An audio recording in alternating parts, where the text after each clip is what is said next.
আসসালামু আলাইকুম। এই ভিডিও থেকে আপনারা জানতে পারবেন কিভাবে সঠিক নিয়মে টেকনিশিয়া অ্যাপের মধ্যে আপনি একটা প্রোডাক্ট অর্ডার করবেন। তো প্রোডাক্ট অর্ডার করার জন্য প্রথমে রিসেলিং প্রোডাক্টের উপরে ক্লিক করবেন।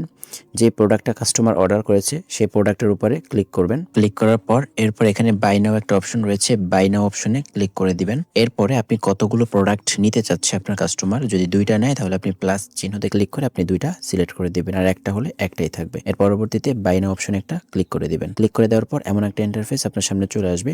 এই প্রোডাক্টটা সর্বোচ্চ আপনি 520 টাকা বিক্রি করতে পারবেন।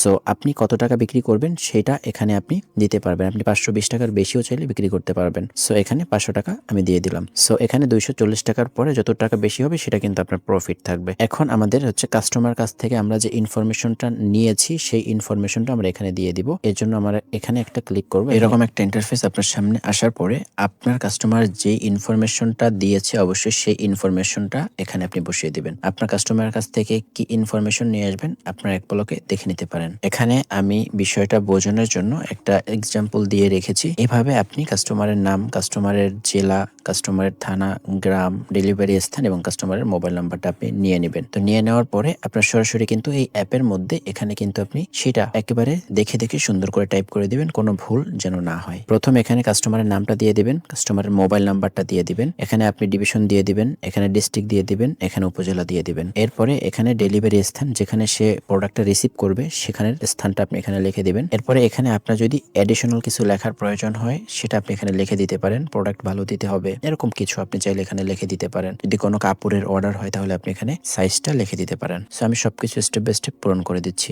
সো আমি এখানে সবকিছু পূরণ করে দিয়েছি। অবশ্যই আপনার কাস্টমার যেটা দিবে সেটাই কিন্তু আপনি একেবারে সঠিকভাবে এখানে পূরণ করে দিবেন।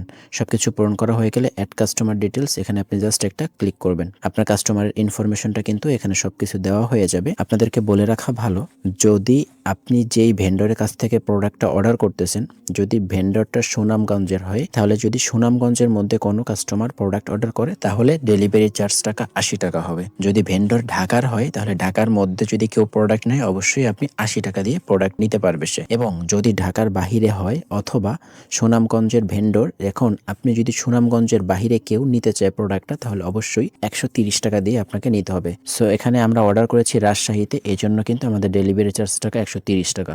অবশ্যই আপনার বিকাশ এবং নগদে পার্সোনালে প্রয়োজনে ডেলিভারি চার্জ টাকাটা কাস্টমারের কাছ থেকে অগ্রিম নিয়ে আসবেন। অগ্রিম নিয়ে আসার পরে অবশ্যই আপনি এখানে ভাউচার ব্যালেন্সে টাকাটা অ্যাড করে নেবেন। এরপরে আপনি এখানে প্লেস অর্ডার যে অপশনটা রয়েছে, প্লেস অর্ডার একটা ক্লিক করে দিবেন। প্লেস অর্ডারে ক্লিক করে দেওয়া হলে এখানে দেখতে পারবেন যে 130 টাকা ডেলিভারি ফি, যেহেতু সুনামগঞ্জের বাইরে এজন্য 130 টাকা। সো এখানে টিক মার্কটা দিয়ে দিবেন। এরপর এখানে পে অর্ডারে ক্লিক করে দিবেন। অবশ্যই আপনি কিন্তু প্রথমে আপনার ভাউচার ব্যালেন্সে কম হলেও 130 টাকা অ্যাড করে নেবেন, কারণ এটা আপনি এখানে দেখতে পারবেন এবং এই ব্যালেন্সে যদি না থাকে তাহলে কিন্তু আপনি অর্ডার করতে পারবেন না। অবশ্যই আপনি ভাউচার ব্যালেন্সে টাকাটা অ্যাড করে নেবেন। কিভাবে ভাউচার ব্যালেন্সে টাকাটা অ্যাড করবেন আমাদের সেই ভিডিওটা আছে, অবশ্যই সেই ভিডিওটা দেখে আপনি ভাউচার ব্যালেন্সে টাকাটা অ্যাড করে নেবেন। তারপরে আপনি এখানে অর্ডার করতে আসবেন। এরপর আপনি যখন পে অর্ডার নাওতে ক্লিক করবেন তারপরে কিন্তু আপনার অর্ডারটা জেনারেট হয়ে যাবে। এভাবেই কিন্তু সঠিক নিয়মে আপনি চাইলে প্রোডাক্টটা অর্ডার করতে পারবেন।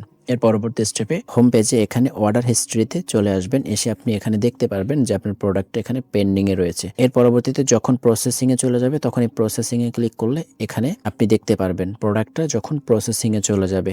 এরপরে যখন পার্সেলটা ডেলিভারি করার জন্য শিপিং করা হবে তখন কিন্তু এখানে দেখতে পারবেন বা এখানে চলে আসবে যে প্রোডাক্টটা কোথায় আছে সেটা আপনি লাইভ দেখতে পারবেন। এরপর প্রোডাক্টটা যখন কাস্টমার পেয়ে যাবে তখন এখানে ডেলিভারি এখানে চলে আসবে। পাশাপাশি যদি প্রোডাক্টটা রিটার্ন হয় তাহলে আপনি সেটা এখানে দেখতে পারবেন এবং যদি প্রোডাক্টটা কোনো কারণে ক্যান্সেল হয় তাহলে আপনি কিন্তু শুরুতেই দেখতে পারবেন। আশা করি বুঝতে পেরেছেন যে কিভাবে সঠিক নিয়মে টেকনিশিয়া কোম্পানিতে আপনি একটা প্রোডাক্ট অর্ডার করবেন।